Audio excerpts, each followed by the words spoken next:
এই দেশ গড়ে ওঠে গ্রামের মানুষ দিয়ে। এই সমাজের নেতৃত্ব আসে মাটি থেকে।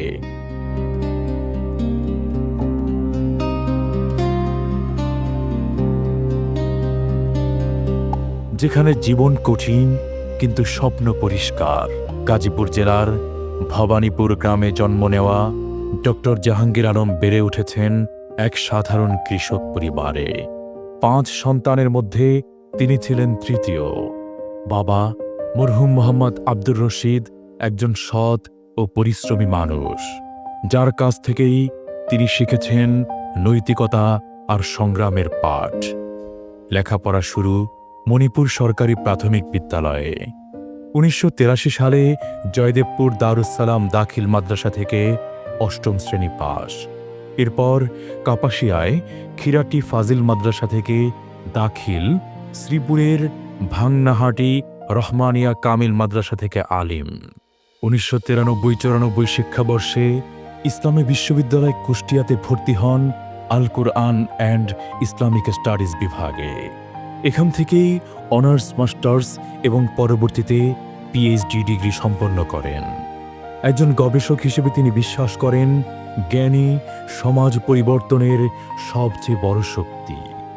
পেশা হিসেবে তিনি বেছে নিয়েছেন শিক্ষকতা, কিন্তু এই শিক্ষকতা শুধু চাকরি নয়, এটি তার কাছে একটি দায়িত্ব, একটি ইবাদত।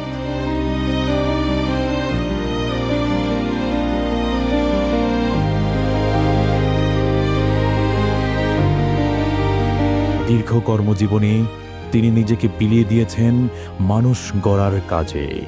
হাজারো শিক্ষার্থীর চিন্তা, নৈতিকতা ও নেতৃত্ব গঠনে তিনি ছিলেন নীরব এক কারিগর।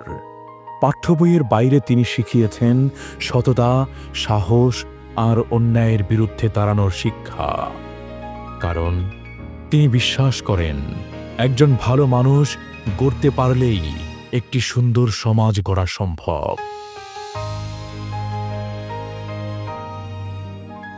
ছাত্রজীবন থেকেই তিনি যুক্ত ছিলেন ইসলামী আন্দোলনের সঙ্গে। 2001 সালে বাংলাদেশ ইসলামী ছাত্র শিবির গাজীপুর জেলা সভাপতি। 2017 সাল থেকে বাংলাদেশ জামায়াত ইসলামীর কেন্দ্রীয় শুরা সদস্য ও গাজীপুর জেলা আমির হিসেবে দায়িত্ব পালন করে যাচ্ছেন। রাজনৈতিক জীবনের পথ কখনই মসৃণ ছিল না তার জন্য। ন্যায়ের কথা বলার মূল্য হিসেবে তিনি বহন করেছেন নির্যাতন ও অবিচার। তার বিরুদ্ধে দায়ের করা হয়েছে অন্তত 10টি মিথ্যা মামলা। জালিম শাসনের কারাগারে কাটাতে হয়েছে প্রায় 100 দিন। সেই কারাবরণ ছিল না শুধু স্বাধীনতার শিকল, ছিল শারীরিক ও মানসিক নির্যাতনের এক কঠিন অধ্যায়। এই নির্যাতনের ফলে তিনি অসুস্থ হয়ে পড়েন, কিন্তু ভেঙে পড়েননি। কারাগারের অন্ধকারেও তিনি বিশ্বাস রেখেছেন আলোর ওপর এবং মানুষের অধিকার আদায়ের সংগ্রামের ওপর। কারণ তিনি জানেন অন্যায়ের বিরুদ্ধে দাঁড়ানোর পথ কষ্টের, কিন্তু ইতিহাস গড়ে এই পথে হাঁটা মানুষরাই। ডক্টর জাহাঙ্গীর আলম বিশ্বাস করেন সমাজকে সুন্দর করতে হলে আগে মানুষকে ঠিক করতে হবে। তিনি চান মাদকমুক্ত সমাজ, যেখানে তরুণরা খেলাধুলা ও শিক্ষায় এগিয়ে যাবে। আজ গাজীপুর 3 একটি গুরুত্বপূর্ণ মুহূর্তের সামনে দাঁড়িয়ে। এই জনপদের প্রতিটি রাস্তা, প্রতিটি বাজার, প্রতিটি পরিবার একটি সিদ্ধান্তের অপেক্ষায়।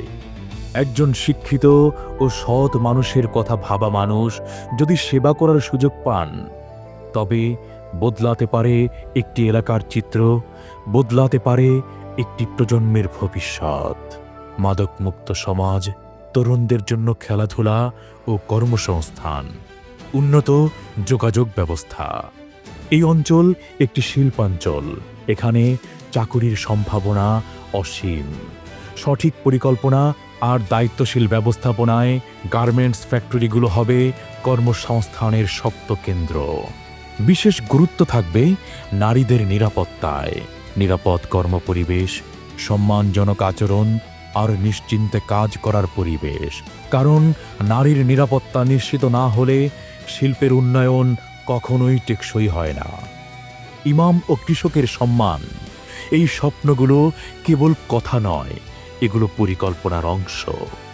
গাজীপুর ৩-এর ভবিষ্যৎ কার হাতে যাবে সে সিদ্ধান্ত কারো একার নয়। এই সিদ্ধান্ত এখানকার মানুষের, আপনার। যে নেতৃত্ব ভারসাম্য বোঝে, ন্যায়কে গুরুত্ব দেয় আর মানুষের পাশে দাঁড়াতে জানে, সেই নেতৃত্বই পারে আস্থা ফিরিয়ে আনতে। ডক্টর জাহাঙ্গীর আলম প্রস্তুত মানুষের সেবা করতে।